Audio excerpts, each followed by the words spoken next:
Hello friends, सभी को मेरा नमस्कार। Once again welcome back to preventive health solutions.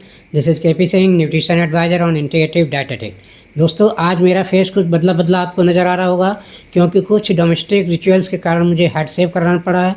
तो कुछ दिनों तक आप मुझे इसी चेहरे के साथ देखेंगे जब तक मेरे हेयर ग्रो नहीं कर जाते।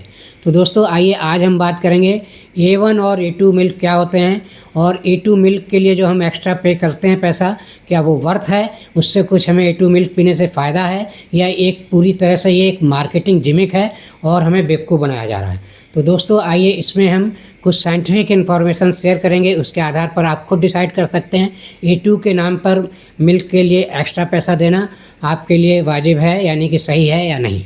तो दोस्तों, A2 मिल्क क्या होता है? तो दोस्तों, ये अगर देखा जाए तो हम A1 और A2 मिल्क कैटेगराइज कर सकते हैं दो कैटेगरी में। तो इसमें मेन अंतर क्या है? जो दूध में बीटा कैसीन प्रोटीन पाया जाता है, ये जो है बेसिकली देखें तो कोई भी प्रोटीन जो ह्यूमन बीइंग में प्रोटीन पाए जाते हैं या किसी भी लिविंग ऑर्गेनिज्म में प्रोटीन पाए जाते हैं, उनमें आज तक जो है लगभग 20 अमीनो एसिड्स पाए गए हैं। टोटल 20 अमीनो एसिड्स होते हैं। तो यहाँ A1 और A2 मिल्क में सिर्फ एक अमीनो एसिड का फ़र्क होता है, एक अमीनो एसिड का ही फ़र्क होता है। तो A1 मिल्क में जो अमीनो एसिड्स होता है वो A2 मिल्क में नहीं होता, जो A2 मिल्क में है वो A1 में नहीं होता। सिर्फ इतना सा ही बहुत थोड़ा सा फ़र्क है। और जो कहा जाता है कि A1 मिल्क हमें डाइजेस्टिव इश्यूज़ दे सकता है ज़्यादा, और A2 मिल्क से डाइजेस्टिव इशू नहीं होते हैं, तो ऐसा कहना भी बिल्कुल पूरी तरह सही नहीं है। इस पर अभी तक पूरी कोई ठोस पुख्ता सबूत नहीं मिले हैं, बहुत ज़्यादा स्टडीज़ नहीं हुई हैं। थोड़ा बहुत अंतर हो सकता है, और जो लैक्टोज इंटॉलरेंस जैसी या जो एलर्जिक टाइप की प्रॉब्लम्स होती हैं लोगों को, वो A2 मिल्क से भी हो सकती हैं, A1 मिल्क से भी हो सकती हैं। अगर थोड़ी देर के लिए मान भी लें कि A1 मिल्क से थोड़ा ज़्यादा होती होंगी अगर, तो भी जो हम मिल्क यहाँ इंडिया में पी रहे हैं वो नेचुरली A2 मिल्क ही हमें 99% मिलता है। क्योंकि जो इंडियन काऊ हैं या भैंस है, भैंस तो यानी कि बफेलो तो 100% मतलब A2 मिल्क ही देती है। जो कुछ चांसेस हैं A1 प्रोटीन होने के, A1 मिल्क होने के, वो काऊ में हो सकते हैं। लेकिन इंडियन काऊ जितनी भी हैं, देसी काऊ जो लोकल काऊ होती हैं, जो इधर उधर घूमती रहती हैं, उनका दूध देखें वो भी पूरी तरह से A2 मिल्क होता है, A2 प्रोटीन वाला ही होता है। और जो गाय थोड़ा अच्छी होती हैं, ज़्यादा दूध देने वाली होती हैं, जैसे साहिवाल गाय है, आपकी गिर गाय है, और आपकी रेड सिंधी गाय है, ये बहुत ज़्यादा दूध देती हैं। तो इनको देखें तो इनका भी मिल्क जो है A2 मिल्क ही होता है। और जो मिल्क हमारे मतलब जो हम अपने जो लोकल एरिया में लेते हैं, तो इन्हीं कैटल्स का दूध लेते हैं, तो हमें A2 मिल्क नेचुरली मिलता है। तो इसमें A2 मिल्क का लेवल लगाकर अलग से बेचकर ज़्यादा पैसे लेने का कोई मतलब नहीं है, ना उससे कोई हमें फ़ायदा होता है।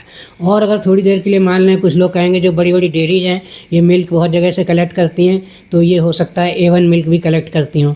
तो यहाँ पर पॉसिबिलिटी क्या है, जैसे कुछ फॉरेन ब्रीड होती हैं, सारी फॉरेन ब्रीड नहीं, कुछ फॉरेन ब्रीड हैं जो A1 मिल्क प्रोड्यूस करती हैं। तो ऐसी फॉरेन ब्रीड इंडिया में होंगी, बहुत कम होंगी, हो सकता है उनका दूध भी डेयरी कलेक्ट कर लेती हो।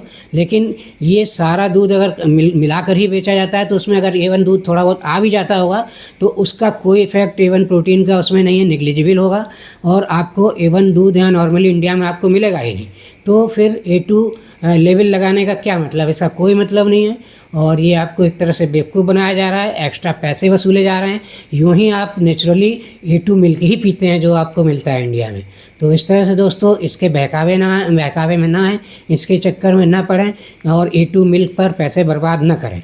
और जो लोग कहते हैं कि लैक्टोज इंटॉलरेंस A1 मिल्क से नहीं होगी, तो ऐसा बिल्कुल नहीं है। लैक्टोज इंटॉलरेंस जिनको होगी वो A2 मिल्क से भी होगी और A1 मिल्क से भी होगी।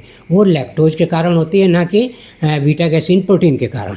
तो इस तरह से दोस्तों, ये दो पॉइंट्स हैं इस बात को खारिज करने के लिए A2 मिल्क के बेनिफिट, कि एक तो A2 मिल्क जो लेवल लगाकर बेचा जा रहा है ये गलत है, क्योंकि नेचुरली इंडिया में A2 मिल्क ही मिलता है।